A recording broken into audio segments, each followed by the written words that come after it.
সম্প্রতি আমাদের বিজিবি এবং ভারতের বিএসএফ এর মহাপরিচালক পর্যায়ে একটি বৈঠক অনুষ্ঠিত হয়েছে।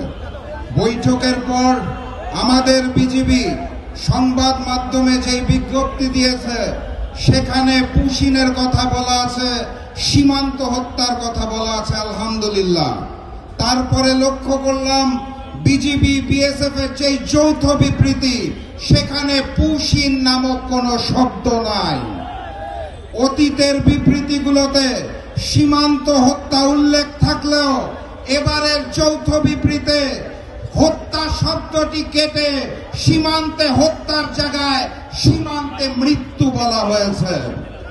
আমি তাদেরকে দোষ দিতে পারি না, কারণ আমার দেশের স্বরাষ্ট্রমন্ত্রী নিজের ভূমিকা ভুলে ভারতের মুখ্যমন্ত্রীর মতো বক্তব্য দিয়ে ভারতের সীমান্ত হত্যাকে হালাল করে দিয়েছেন।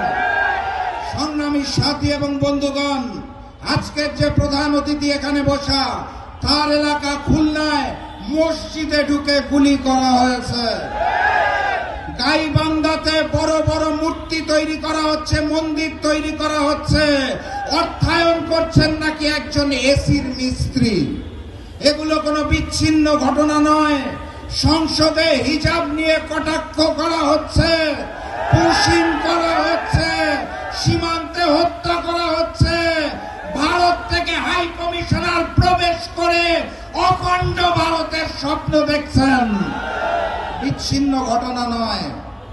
আমার দেশের সরকার নতজানু পররাষ্ট্রনীতি গ্রহণ করেছে বলে তারা নতুন করে সুযোগ নিচ্ছেন।